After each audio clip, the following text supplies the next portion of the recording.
The markets end the day lower even after a late day rally.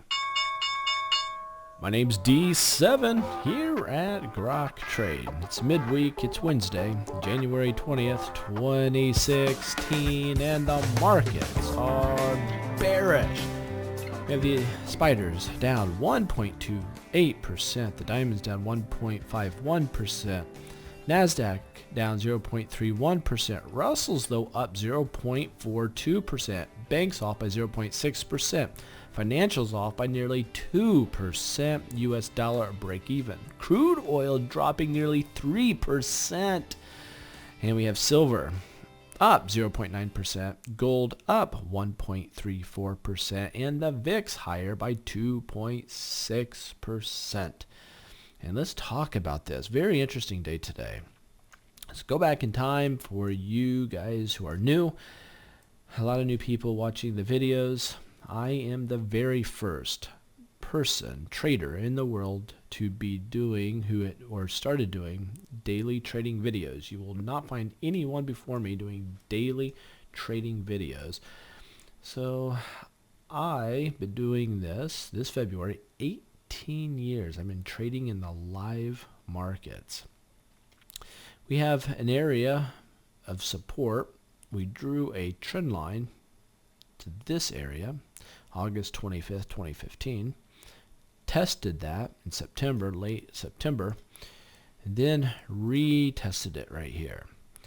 And this is where we're at now. Remember, you can always go full screen and click on high definition down here in the bottom, and that will certainly help your viewing experience. But follow me here on this daily chart of the S&P 500 against the ETF, or exchange traded fund. It's called the Spider.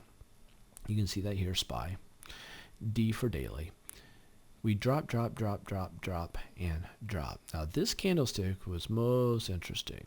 We had a gap down, we dropped, we rallied back higher above the line, then we closed above that trend line. Now that's a very key area that we closed above it. It did not surprise me to have a huge gap higher the very next session. So we gapped higher, which was yesterday, and we went down, broke down below. We came back up and then closed slightly more bullish than the previous day, even though the candlestick is red.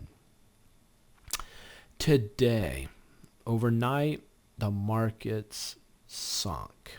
And when we opened, we had a major gap down below this big time area support and all these red support levels that go back into time. And you'll see these numbers here. Those are ones that I'm watching very closely. We get this big gap down to this level. First thing in the morning, we crash. You'll see that I've added some new levels here. Again, previous areas that I'm looking for. If you go back in time, you'll see that this line is that one, and these two go here, and then another one that goes back to, this is in 2014, April 11th, 2014. You can see that down here.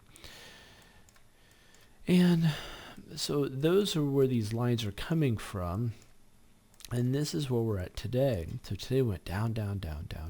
We tested this level. Broke it. We broke this one, and then we broke this last one. This is free fall territory, gang. This area, there's no support defined. So when it got down here, the Dow was down 450 points. It was a bloodbath this morning. But with all this support, people thought this is a pretty big candlestick. It's a large trading range candlestick. So you'll have intraday traders come in and buy up those lows. So they started buying it up, and it went higher. And going into just a couple hours before the market closed, we were back up to this big blue line. See this? And I thought, holy smokes, this dude is going to close above that. And if it does close above that, I'm getting rid of my short, and I'm going to load up long, and because I see upside potential. However, right at the end of the day, it dropped back down. It not only did we get a breakdown. Now remember, this is the first time since, and let me put this into perspective, this is the first time, let me pull in some more data, that we've been below this trend line going back. Well, I mean, the last time we were here was October 15th of 2014 in the fall. We're above it here, above it here, above it and here until today. Today, we had this big hammer-looking thing. Technically, I'm not going to call this a hammer because the upper shadow is too big. A hammer is when the lower shadow is 2 times that or more of the body with little to no upper shadow. Most of the hammer definition is intact outside the upper shadow. But wow, now we got this close that's below the big trend line, the big blue line, and a plethora of these support levels coming across. So this has broken the ice. That's bad news for the markets. Now, here's the skinny on this. This is an extended drop to the downside with a long lower shadow. So you have buyers down here. We've seen these shadows before, right down here, and then it rallies soon after. So the question going into the rest of this week is this. Are we going to close above these areas of resistance?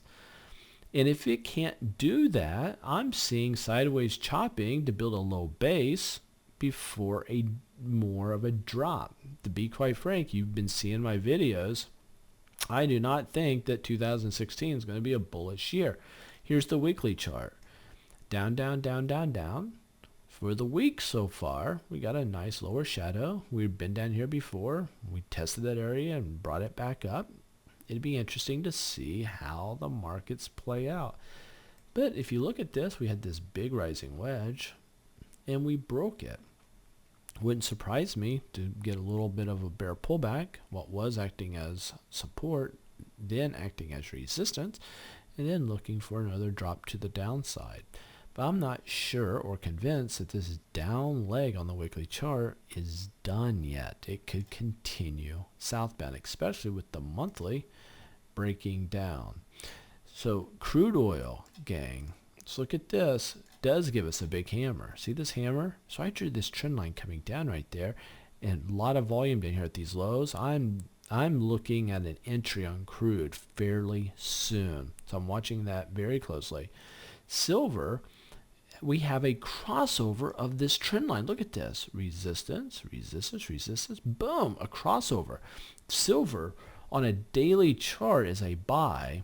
Gold crossed over it too. We popped up, came down. We're over a trend line. So we have gold and silver a buy. We have crude oil setting up to go long. Share this video. Like it if you like it.